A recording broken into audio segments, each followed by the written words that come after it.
I woke up on my own couch at 6 in the morning, neck kinked like a pretzel, listening to my wife giggle into her phone in the kitchen.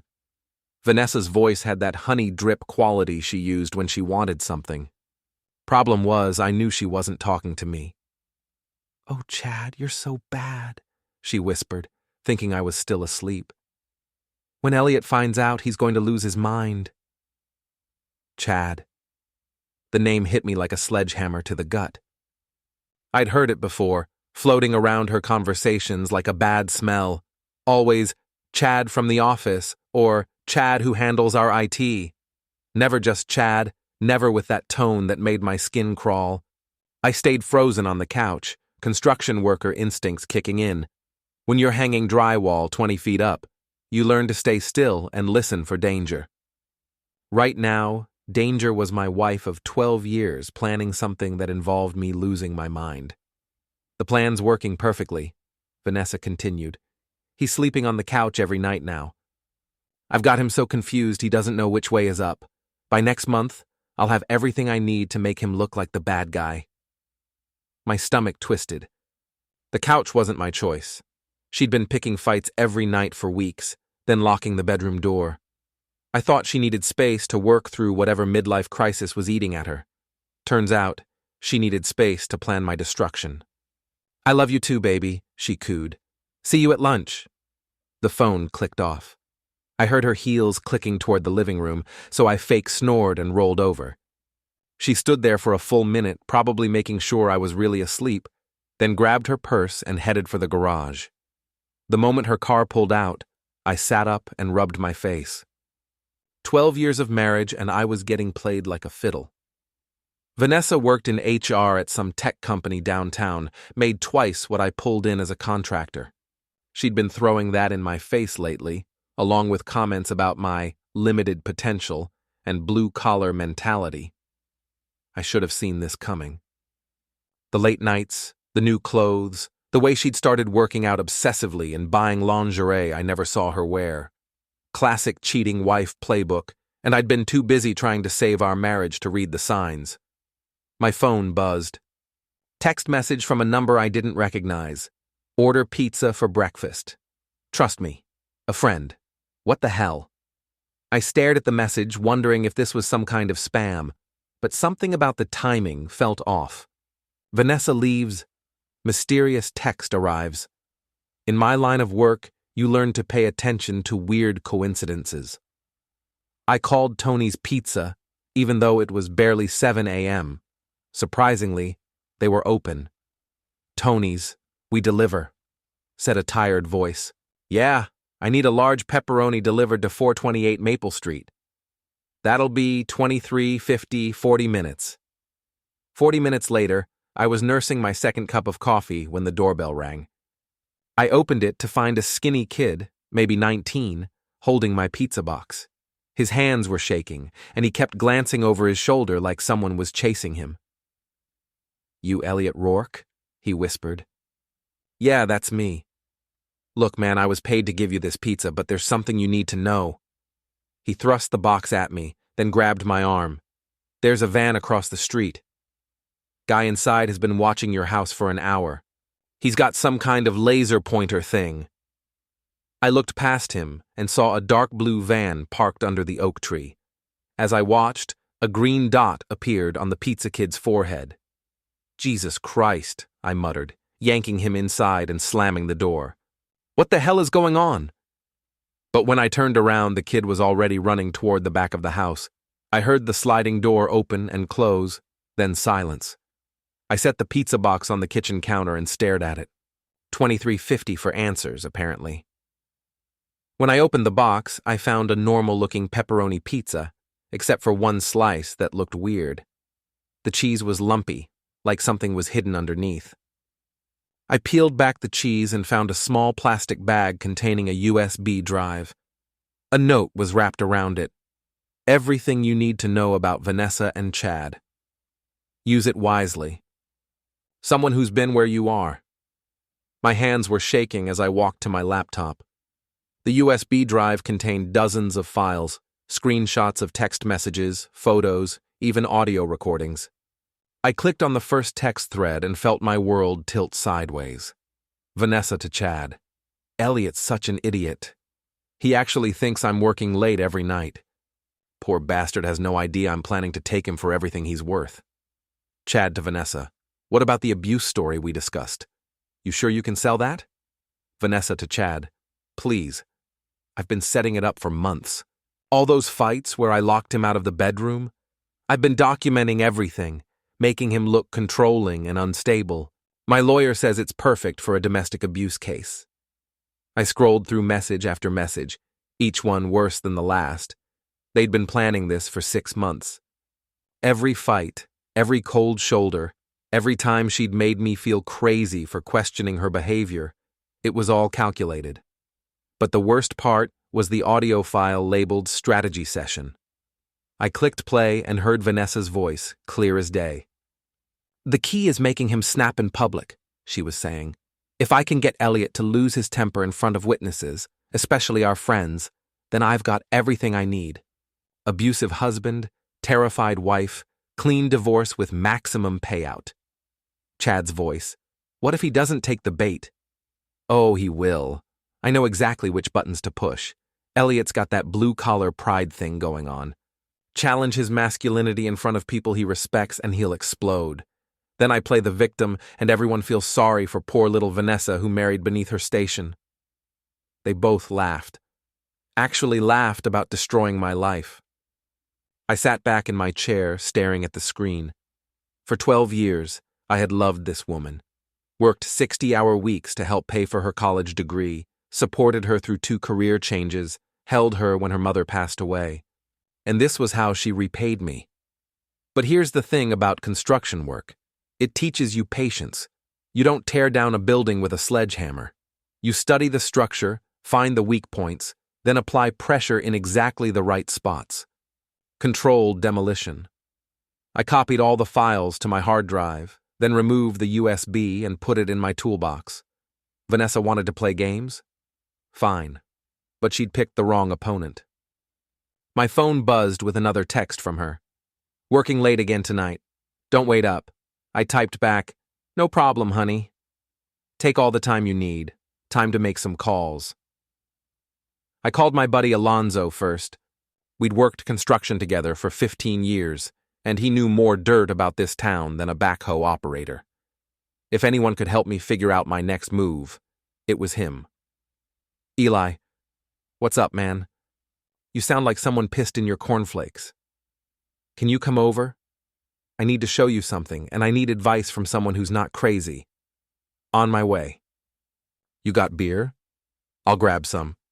Alonzo showed up 20 minutes later, still in his work clothes, tool belt hanging loose around his waist. He was a big guy, 6'4", and built like a linebacker, with graying hair and hands that could crush walnuts. More importantly, he'd been through his own messy divorce 3 years ago. So what's the emergency? He asked, cracking open a Budweiser. I showed him the USB files, watched his face go from confusion to anger to something that looked like professional interest. Holy shit, Eli. She's been planning this for months. 6 months, according to the timestamps. Look at this one. I clicked on a photo of Vanessa and Chad in what looked like a hotel room. She was wearing the red lingerie I'd found the receipt for last month. That's Chad Caldwell, Alonzo said, squinting at the screen. I know that guy. He's got that fancy apartment complex over on Pine Street, drives a silver BMW, acts like he invented money. You know him? Did some electrical work for his building last year. Total douche. The kind of guy who wears a suit to go grocery shopping and tips in quarters. Alonzo took a long pull from his beer. So what's the plan? I don't know yet. Part of me wants to march into her office and throw these pictures on her desk. But that's probably what she wants. Me to lose my temper and prove her point about being unstable. Smart. You go in there screaming, and she's got witnesses for her abuse story. Alonzo scrolled through more messages. But look at this, man. She's not just screwing you over. She's planning to screw over Chad, too. He pointed to a message thread from 2 weeks ago. Vanessa to someone named Jules. Chad thinks we're going to run away together after the divorce. Poor idiot has no idea I'm just using him to make Elliot look bad. Once I get my settlement, I'm done with both of them. Who's Jules? I asked. Her best friend, I think. That life coach chick who's always posting motivational quotes on Facebook. Blonde, fake tan, looks like she was assembled in a factory. I remembered Jules. She'd been to our house a few times for Vanessa's girls' nights. Always had her phone out, filming everything for her social media channels. Talked constantly about living your best life and manifesting abundance. So Vanessa's planning to dump Chad after she takes me to the cleaners? Looks like it, and check this out. Alonzo clicked on another file. She's been having Jules document everything. Photos, videos, even recorded conversations. They're building a whole case against you. The file contained dozens of photos of me looking angry, tired, or frustrated. Shots of me drinking beer on the porch after work. Videos of me raising my voice during arguments, but with no context about what we were fighting about. Even recordings of me swearing while fixing things around the house. She's been setting you up for months, Alonzo said. Every time you got pissed off, Jules was probably hiding in the corner with her phone. So what do? I can't just let her destroy my life. Alonzo grinned, and I recognized that look. It was the same expression he got when we were figuring out how to move a beam that everyone said was impossible to move. We build a better case, he said. She wants to play dirty? Fine. But she picked the wrong guys to mess with. What do you mean? Think about it, Eli. She's planning this whole thing around making you look bad in front of your friends, right? What if your friends already knew the truth? I started to see where he was going. You mean tell them about the affair? Not just tell them, show them. We've got evidence that would make a prosecutor weep with joy. Photos, recordings, text messages, but we don't dump it all at once. We're strategic about it. How? Alonzo cracked another beer and leaned back in his chair. First, we figure out her timeline. When is she planning to make her big move? Then we get ahead of it. Start planting seeds, letting people know that things aren't what they seem. By the time she tries to play the victim, everyone already knows she's full of shit. I scrolled through the messages, looking for dates and deadlines. Most of the conversations were vague, but there was one exchange from last week that caught my attention. Chad to Vanessa. You sure about the festival plan? Seems risky. Vanessa to Chad. It's perfect. Everyone will be there, including all of Elliot's construction buddies. If I can get him to lose his temper in front of that crowd, it's game over. The town festival. It was next weekend, the biggest social event of the year. Half the town showed up for the food trucks, live music, and beer tent. If Vanessa was planning to make her move there, she'd have maximum witnesses and maximum humiliation potential. She's planning something for the festival, I told Alonzo. Of course she is. Public place, lots of witnesses, probably has Jules ready to film the whole thing. He stood up and started pacing around my kitchen. But here's what she doesn't know. We've got a week to prepare. Prepare how? Leave that to me. I've got some ideas, but I need to make a few calls first. In the meantime, you keep acting normal. Don't let her know you're onto her. That was easier said than done. When Vanessa came home that night at almost midnight, reeking of cologne that definitely wasn't mine, I had to bite my tongue to keep from confronting her. How was work? I asked from the couch. Exhausting. We had a crisis with the Johnson account, so Chad and I had to stay late and fix it. She didn't even look at me while she lied, just kicked off her heels and headed for the bedroom. Sounds rough. You wouldn't understand. It's not like hammering nails all day. There it was, the little dig about my job, designed to make me feel small. A week ago, it would have worked. Tonight, knowing what I knew, it just sounded pathetic. You're right, I said. I definitely don't understand working late with Chad. She stopped at the bedroom door and looked back at me. For just a second, I saw something flicker in her eyes. Fear? Suspicion? What's that supposed to mean? Nothing, honey. Just that your job is more complicated than mine. She studied my face for another few seconds, then shrugged. Whatever. I'm taking a shower. The bedroom door closed and I heard the lock click. Same routine as every night for the past month. But tonight, instead of feeling rejected, I felt relieved. The less time I had to spend pretending everything was normal, the better. My phone buzzed with a text from Alonzo. Talk to some people. Meet me at the Spigot tomorrow after work. Time to start building our case. The Spigot was the local dive bar where all the construction guys hung out after work. If Alonzo wanted to meet there, it meant he was ready to start spreading the word. The thought should have made me nervous, but instead, I felt something I hadn't felt in months. I felt like I was back in control. The Spigot hadn't changed in 20 years. Same sticky floors, same neon beer signs, same smell of cigarettes and fried food. It was the kind of place where everyone knew everyone, and secrets lasted about as long as a beer foam. Alonzo was already there when I arrived, sitting at our usual table in the back corner with 3 other guys I recognized. Tommy from the electrical union, Pete who ran the hardware store, and Big Mike who drove truck for the quarry. They all looked up when I walked over, expressions ranging from curious to sympathetic. "Sit down, Eli," Alonzo said. "We need to talk." I grabbed a chair and signaled the bartender for a beer. Barb, the owner, brought it over personally. She was in her 60s, had owned the Spigot since before I was married, and had a reputation for knowing everyone's business before they did. "Heard you've been having some trouble at home," she said, not bothering with small talk. Word travels fast. "Honey, in this town, gossip moves faster than bad checks. Alonzo filled us in on your situation." I looked around the table. These guys had been my friends for years. We'd worked jobs together, celebrated promotions together, complained about our wives together.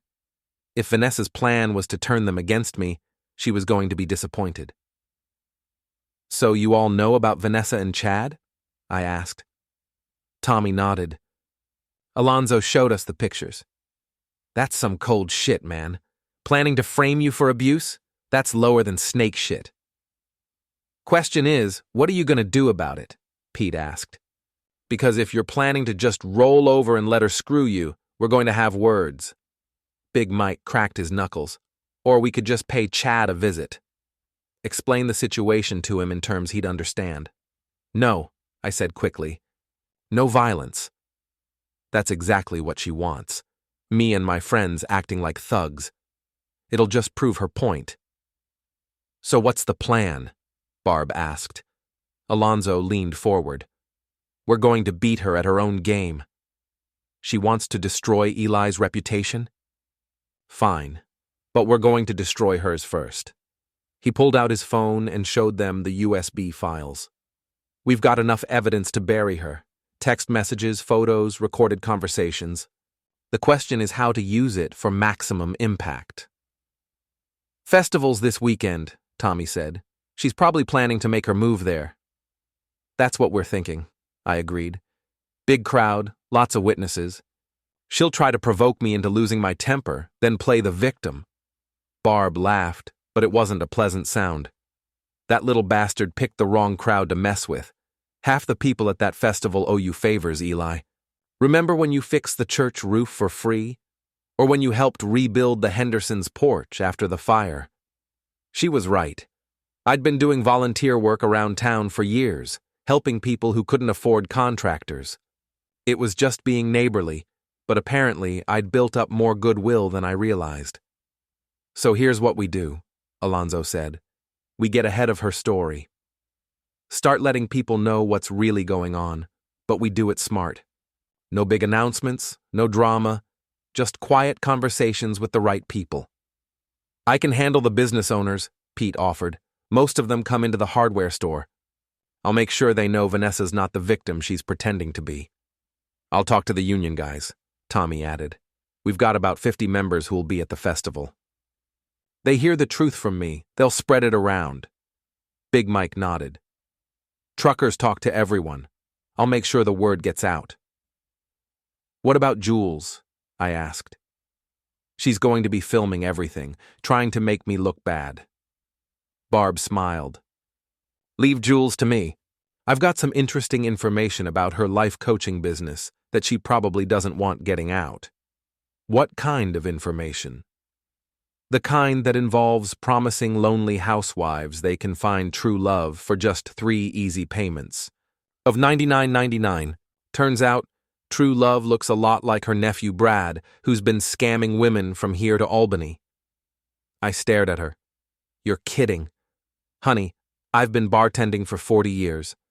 People tell me things they wouldn't tell their priests. Jules has been running a romance scam through her coaching business. Vanessa probably doesn't even know. This was getting better by the minute. Not only did we have evidence of Vanessa's affair and her plan to frame me, but her best friend was running a con game. So we've got leverage on both of them, Alonzo said. But we still need to be smart about this. Eli, you're going to have to keep playing the clueless husband until the festival. Can you handle that? I think so. It's only a few more days. And when she tries to provoke you at the festival, you stay calm. Let her make herself look bad while we make sure everyone knows the real story. We spent another hour planning the details. Who would talk to whom, what information to share, how to make sure Vanessa's plan backfired spectacularly. By the time I left the spigot, I felt like I had an army behind me. The next few days were torture. Vanessa kept picking fights, trying to get me to lose my temper. She criticized my job, my friends, my family. She made snide comments about my intelligence and my future prospects. She even started leaving Chad's cologne on her clothes more obviously, practically daring me to confront her about it. But I held it together. Every time she pushed, I just nodded and agreed with her. The more reasonable I acted, the more frustrated she got. By Thursday night, she was practically screaming at me about leaving dishes in the sink. You're pathetic, Elliot. No wonder I can't stand being in the same room with you. You're right, honey. I'll try to do better. Stop saying that. Stop being so goddamn agreeable. I'm sorry. What would you like me to say? She stared at me for a long moment, then threw her hands up in frustration. Forget it. I'm going to Jules' house. After she left, I called Alonzo to check in. How's the word spreading? I asked. Like wildfire. Pete talked to about 30 people yesterday. Tommy's got the union guys all caught up. Even Barb's been working her magic. Apparently Jules is getting some uncomfortable questions about her business practices. What about Chad? Alonzo chuckled. Funny you should ask. Turns out Chad's been bragging to people about his conquest. Told half the guys at his gym that he's stealing some contractor's wife. Real classy guy. So he's making himself look bad too? Oh yeah. And here's the best part. One of the guys at his gym is married to Sarah Chen, who works in Vanessa's HR department. Small world, right? I felt a chill of excitement. What does that mean? It means Vanessa's boss is about to find out that she's been having an affair with someone from the IT department. Company policy strictly forbids relationships between departments without disclosure. Guess who forgot to disclose? This was better than I'd hoped. Not only was Vanessa's personal reputation about to implode, but her professional life was in jeopardy too. Festival's tomorrow, I said. You ready for this? Born ready, brother. Just remember, stay cool, let her hang herself, and trust your friends. We've got your back. I hung up and looked around the house that Vanessa and I had shared for 12 years. Tomorrow, everything would change. Either her plan would work and I'd be destroyed, or mine would work and she'd get exactly what she deserved. I was betting on option 2. Saturday morning dawned clear and warm, perfect weather for the annual Millbrook Fall Festival. I woke up on the couch as usual, but this time I felt energized instead of defeated. Today was the day Vanessa would try to destroy my life. Too bad for her. I had other plans. She was already up, getting ready in the bedroom. Through the door, I could hear her on the phone with Jules, going over their strategy one more time. Remember, you need to get everything on video, Vanessa was saying. The moment he loses his temper, you start recording. Make sure you get his face and make sure people can see how scared I look." "What if he doesn't take the bait?" Jules asked. "He will. I've been pushing his buttons all week. He's ready to explode. All I need to do is challenge his masculinity in front of his construction buddies, and he'll go ballistic." I had to admire her confidence. She really thought she had me figured out.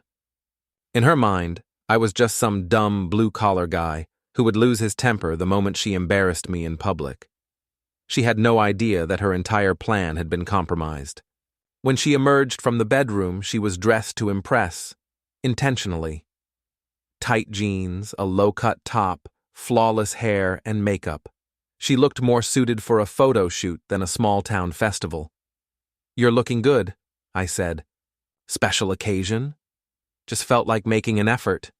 You should try it sometime." There was the dig I'd been expecting. A week ago, it would have stung. Today, it just sounded desperate. "Maybe I will. See you at the festival?" "I'll be there with Jules." "Try not to embarrass yourself too much." She grabbed her purse and headed for the garage. I watched through the window as she drove away, probably to meet Chad before the festival started.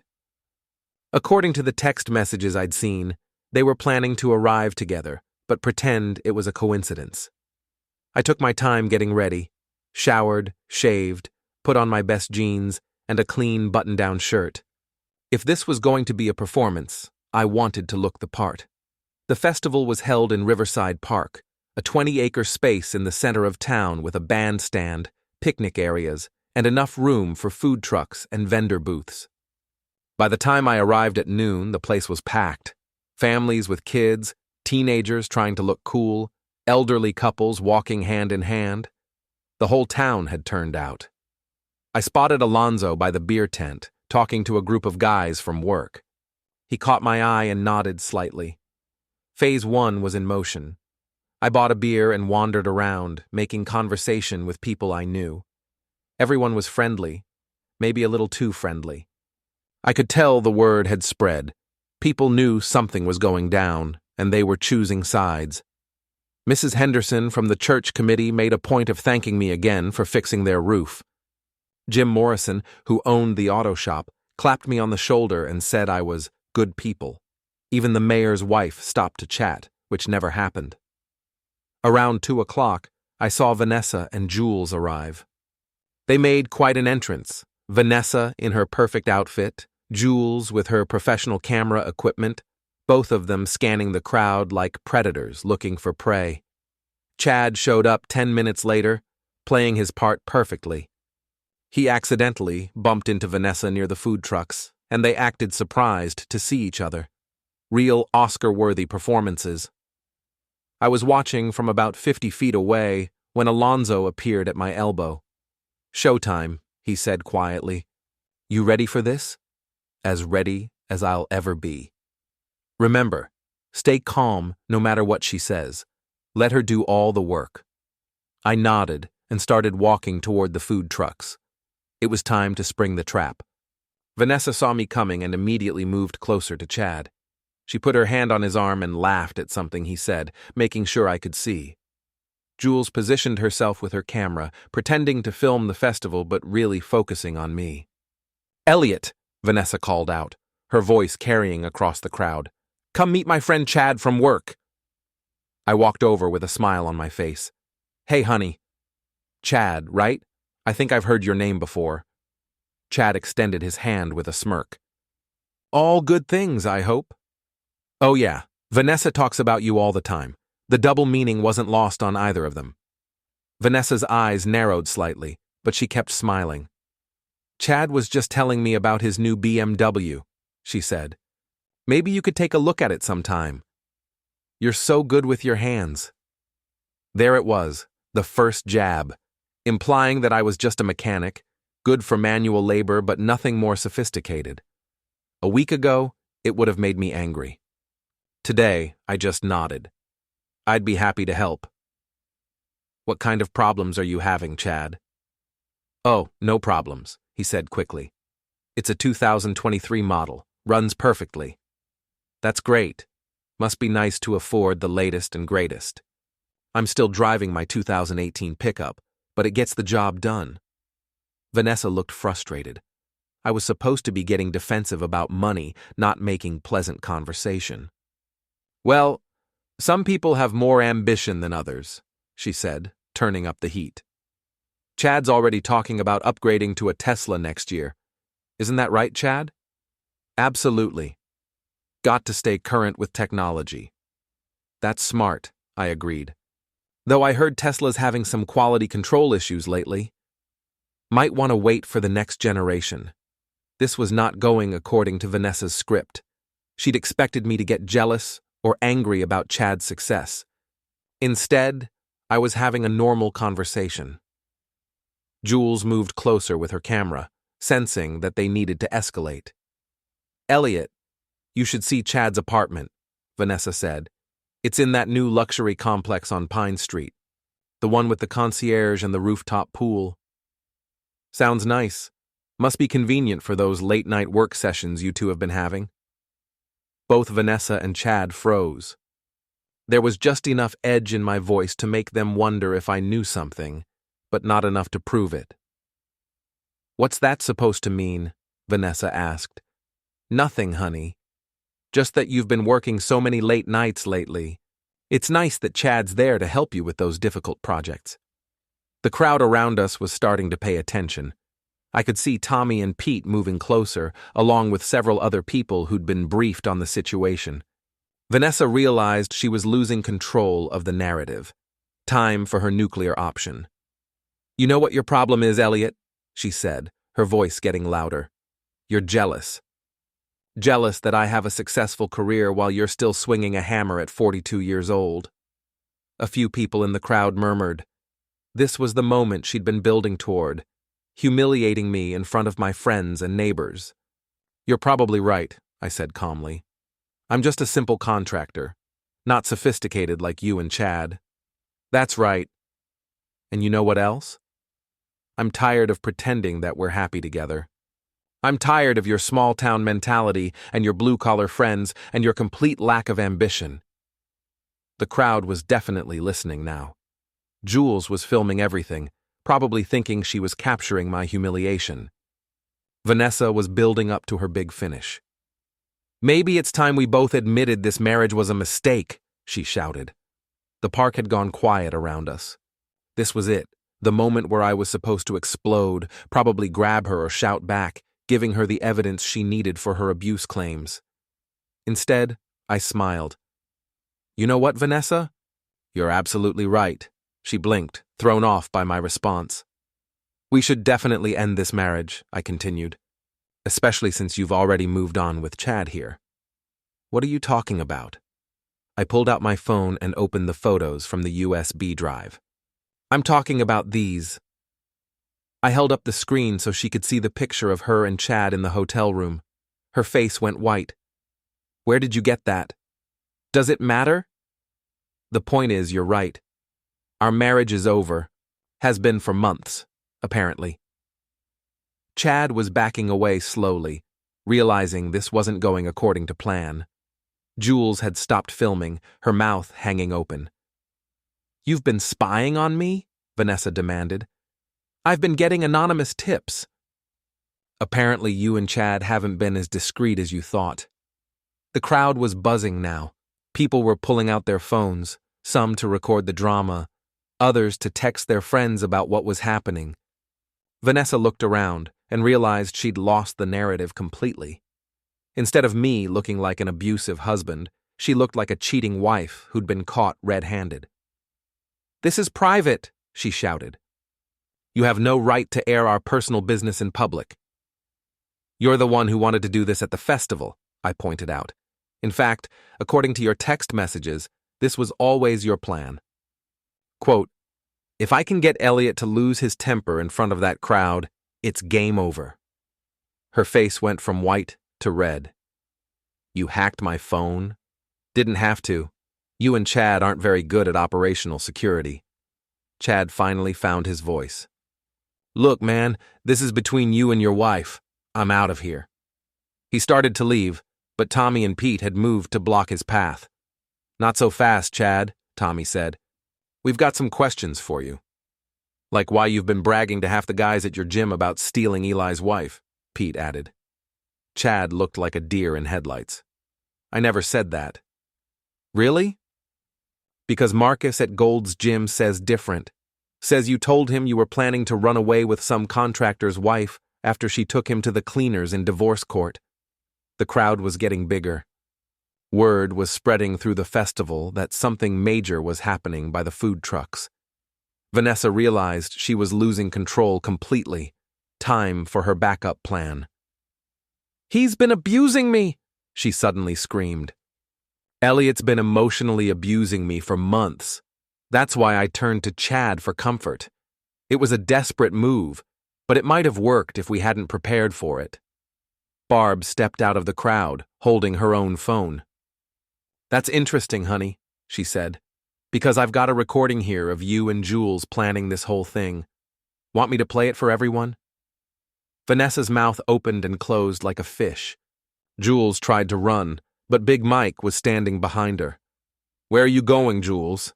he asked. "Don't you want to tell everyone about your life coaching business? You know, the one where you help lonely women find love with your nephew Brad?" Jules went pale. "I don't know what you're talking about." "Sure you do. Sarah Martinez wants her $3,000 back, by the way. Turns out Brad isn't really a successful entrepreneur looking for his soulmate." The crowd was eating this up. What had started as Vanessa's plan to humiliate me had turned into a public exposure of her affair, her scheme to frame me for abuse, and her best friend's con game. Vanessa looked around desperately, realizing she was completely surrounded by people who now knew the truth about her. "This is all lies," she shouted. "He's manipulating all of you." "With what?" I asked. "Your own text messages? Your own recorded conversations? Face it, Vanessa, you got caught." She stared at me for a long moment, and I could see the exact moment when she realized her plan had failed completely. Instead of destroying my reputation, she'd destroyed her own. "You bastard," she whispered. "No," I said. "I'm just a guy who got tired of being played." The crowd started to disperse, people heading off to spread the story to anyone who hadn't witnessed it firsthand. Chad had disappeared at some point during the confrontation. Jules was crying, probably realizing her scam was about to be exposed to the whole town. Vanessa stood there for another minute, looking lost. Then she turned and walked away without saying another word. Alonzo appeared at my side. "Well, that went better than expected. Think it's over?" "Brother, it's just getting started. Wait until her boss finds out about this on Monday." I watched Vanessa's figure disappear into the crowd, probably heading home to pack her bags. 12 years of marriage over in 20 minutes of public humiliation. But you know what? I didn't feel bad about it. She'd planned to destroy my life, turn my friends against me, and frame me for abuse. All I'd done was expose the truth. Sometimes the best revenge is just letting people see who someone really is. Monday morning, I woke up in my own bed for the first time in 2 months. Vanessa had packed her bags Sunday night and moved in with Jules, though I heard through the grapevine that arrangement wasn't going to last long. Apparently, Jules was getting some uncomfortable visits from people who wanted their money back from her life coaching services. I was drinking coffee in my kitchen, enjoying the silence, when my phone rang. Unknown number. Elliot Rourke? That's me. This is Patricia Wong from Channel 8 News. I understand there was quite a scene at the Millbrook Festival this weekend. Would you be interested in telling your side of the story? I almost laughed. Thanks, but no. I think enough people saw what happened. What about your wife's allegations of abuse? Don't you want to respond to those? My wife made a lot of allegations that turned out to be false. I think the evidence speaks for itself. I hung up and turned off my phone. The last thing I needed was to turn this into a media circus, but the story was already spreading beyond Millbrook. By Tuesday, it had hit social media. Someone had filmed the confrontation at the festival, and the video was going viral. Number cheating wife and number revenge. At the festival were trending on Twitter, The video made Vanessa look exactly as bad as she deserved. You could see her trying to provoke me, then her shock when I turned the tables with evidence of her affair. The comments were brutal, but fair. This is what happens when you underestimate your husband. She really thought she could gaslight him in front of the whole town. Play stupid games, win stupid prizes. I felt a little sorry for her, but not much. She'd made her choices. Wednesday brought even better news. Alonzo called me with an update. Remember Sarah Chen, the one whose husband works at Chad's gym? Yeah. Well, she had a very interesting conversation with Vanessa's boss yesterday. Turns out, the company takes a dim view of employees who have undisclosed relationships with other departments and then lie about it during HR investigations. Vanessa got fired? Worse. She got fired for cause, which means no severance package and no unemployment benefits. And here's the kicker. They're considering filing charges for falsifying company documents. I whistled. What documents? Apparently, she'd been filing false reports about Chad's IT work to justify all their late-night meetings, created fake invoices, fake project timelines, the whole 9 yards. Companies out about $50,000 in fraudulent overtime payments. This was getting better by the minute. Not only had Vanessa lost her job, but she might be facing criminal charges. What about Chad? Fired Monday morning. Turns out, bragging about your affairs at the gym isn't a great career move when your company finds out about it. I felt a moment of satisfaction, then pushed it aside. I wasn't a vindictive person by nature, but I couldn't deny that justice felt good. Thursday, I got a visit from a process server. Vanessa was filing for divorce, which wasn't a surprise. What was surprising were the papers she'd filed. She was still claiming emotional abuse and asking for alimony, half the house, and damages for intentional infliction of emotional distress. Her lawyer was either an idiot or hadn't been told about the festival incident. I called my own lawyer, Jim Patterson, who'd handled my business contracts for years. Jim, I need a divorce attorney, a good one. I can handle it myself, Eli. What's the situation? I filled him in on everything. The affair, the scheme to frame me, the evidence I had, and the public confrontation at the festival. Jesus Christ, he said when I finished. She's still claiming abuse after all that? Apparently so. Well, this should be fun. Send me copies of everything you've got, every text message, every photo, every recording. I'm going to enjoy destroying this case. Friday brought the best news yet. Mrs. Henderson called to tell me that the church board had voted unanimously to hire me for their renovation project, a job worth about $80,000. We know you're going through a difficult time, Elliot, she said, but we also know what kind of man you are. That woman tried to destroy your reputation, but she only made us appreciate you more. It was the same story everywhere I went. The hardware store, the diner, even the bank, everyone was going out of their way to show support. Vanessa's plan to turn the town against me had backfired completely. But the real vindication came the following Tuesday. I was working on a kitchen renovation when Alonzo called, barely able to contain his excitement. Eli, you need to turn on Channel 8 News. Now. I found a TV and switched to the local news station. The anchor was reading a story about a romance scam operation that had been shut down by state police. Arrested Jules Morrison, 34, of Millbrook, on charges of wire fraud and theft by deception. Morrison allegedly used her life coaching business as a front for a romance scam, defrauding at least 12 women out of more than $40,000. They showed Jules being led away in handcuffs, followed by footage of the festival confrontation. The reporter explained how the scam had been exposed during a public dispute between Morrison and local residents. But that wasn't the best part. The best part was the final segment. In related news, Vanessa Rourke, 38, also of Millbrook, was arrested this morning on charges of embezzlement and filing false documents. Rourke allegedly defrauded her former employer, TechFlow Solutions, out of more than $50,000 in fraudulent overtime claims. They showed Vanessa being arrested at Jules's apartment, still in her pajamas, looking like she'd aged 10 years in a week.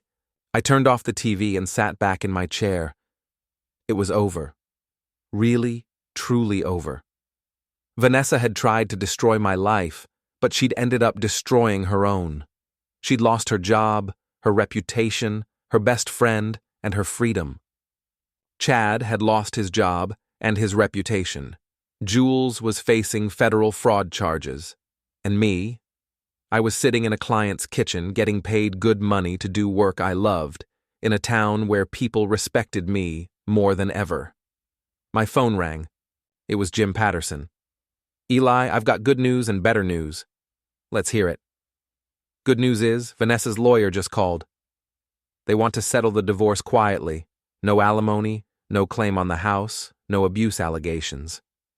She just wants out." "And the better news?" "The DA's office called. They want you to testify in the embezzlement case. Apparently, your evidence is crucial to their prosecution." "Will I have to see her?" "Probably." "Is that a problem?" I thought about it. A month ago, the idea of facing Vanessa in court would have terrified me. Now, it just seemed like one more step in closing this chapter of my life. "No problem at all." "Good. Because between you and me, they're looking at 5 to 10 years for embezzlement and fraud. She's going to have plenty of time to think about what she did." After I hung up, I went back to work. I had a kitchen to finish, and the Hendersons were expecting it done by Friday. But I couldn't help smiling as I measured the cabinet doors. Vanessa had been so sure she was smarter than me, so confident that she could manipulate everyone around her. Turns out, the only person she'd been fooling was herself. 6 months later, I was sitting in the spigot with Alonzo and the guys, celebrating the completion of the church renovation project. The work had come out better than anyone expected, and word was spreading. I had more business lined up than I could handle. "So whatever happened to Chad?" Tommy asked. "Last I heard, he moved back in with his parents in Albany," Alonzo said. "Couldn't find another job in tech. Turns out, having an affair with a coworker and then getting fired for it doesn't look great on your resume." "And Vanessa?" "Sentenced to 3 years in state prison," I said. "Could have been worse, but she pled guilty and agreed to pay restitution." "You ever think about visiting her?" Pete asked. I shook my head. Nothing left to say. She made her choices, and now she's living with the consequences. Barb came over with another round of beers. "You know, Eli, I've been thinking about what happened at the festival. That woman really thought she had you figured out, didn't she? She thought I was just some dumb contractor who would lose his temper and prove her point. But you were smarter than that. You let her hang herself with her own rope." I took a sip of my beer and looked around the table at my friends. These were good people, the kind who stuck by you when things got tough. Vanessa had tried to turn them against me, but she'd only made our bonds stronger. "You know what the funny thing is?" I said. "She was right about one thing. I am just a contractor. I swing a hammer for a living, and I'm proud of it. But she thought that made me stupid, and that was her mistake." "Damn right," Alonzo said, raising his beer, "to Eli Rourke, the smartest dumb contractor in town." We all laughed and clinked glasses. Outside, the sun was setting over Millbrook, painting the sky orange and pink. It was a beautiful evening, and I had nowhere else I'd rather be. Vanessa had tried to take everything from me, my reputation, my friends, my home, my future. Instead, she'd given me something I hadn't even known I was missing. She'd given me the satisfaction of knowing exactly who I was and what I was worth. And that, it turned out, was worth more than anything she could have taken away.